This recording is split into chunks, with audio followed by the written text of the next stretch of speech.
Watch the excerpt from my recent interview with Dr. Sashi Kuppala, who plays a key role in the nationwide stem cell donor registration drive supported by the American Association of Physicians of Indian Origin (AAPI).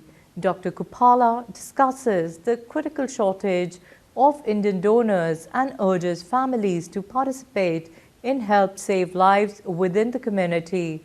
Stay tuned for the full interview airing soon on ITV Gold. Your research on prolonged antibiotic treatment in premature infants has been groundbreaking. Could you summarize the key findings and their implications for neonatal care? So that was my research project in my fellowship.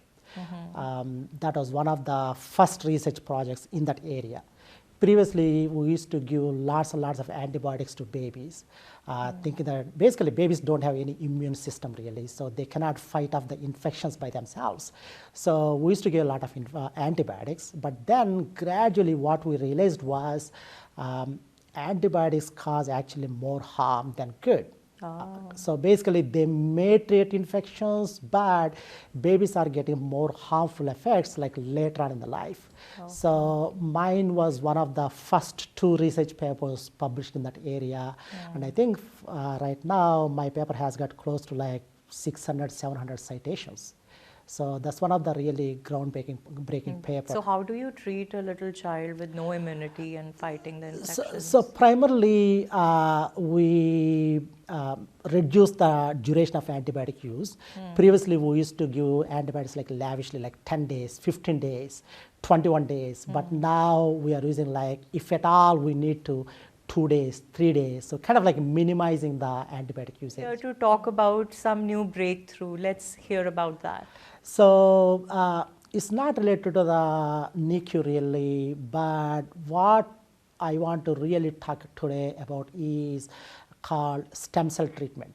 So it's not my specialty, but it's everybody's specialty. It's like for some people or for some cancers like leukemia, lymphoma types of cancers, in addition to the regular chemotherapy and radiotherapy, they need stem cells. Stem cells are the cells which are produced by every human being. I have those, you have those, everybody has it. Those are the cells which have the potential to become any type of cell in the body. They can become like skin cell, they can become like intestinal cell, they can become like bone cells. So there's such an important types of cells in the body. So for example, if a cancer patient is there, all their cells are kind of like wiped off with the chemotherapy and radiotherapy, and then if those patients receive these stem cells, then those stem cells can produce whatever cells the body needs really. Unfortunately, stem cells cannot be produced in the lab. They have to be transfused, or they have to be gotten from another human being really. So unlike blood transfusion, stem cells are kind of ethnicity specific, meaning I'm B positive blood type. That means if a person, whoever is B positive, that person may be living in Africa, that person may be living in like Australia. If that person is B positive, I can give my blood to that person really without any problem. Or I can receive blood from that person without any problem. But stem cells are ethnicity specific, meaning Indians tend to match with Indians. So Indians may not get these stem cells from other races really. But they why? can get, but there is higher chance of matching with Indians. Here is a problem. The biggest problem what we're seeing is we don't have a lot of like Indian stem cell donor pool. That means there's a huge stem cell bank called NMDP, National Marrow Donor Program. It has got several like thousands of like donors registered. They haven't even donated their stem cells yet. They just like registered like, okay, if I need be, I will give my stem cells to a person, to a patient. So kind of like registered donors. Unfortunately, there are not a lot of like Indians registered as donors in there. The problem is a fact. I'm not lying really. Patients of Indian origin are actually dying, literally, because of lack of stem cells. So that's the reason. So if you tell them like it's really easy, like it's like regular blood donation. Absolutely. Yeah, So it's not gonna hurt. They're not gonna no, cut no, you. absolutely. No incision. Stem cells is like really donating stem cells is the easiest process. It's easier than like blood donation really. What happens is they take the blood out of the donor. If matches, not every donor doesn't have to give stem cells.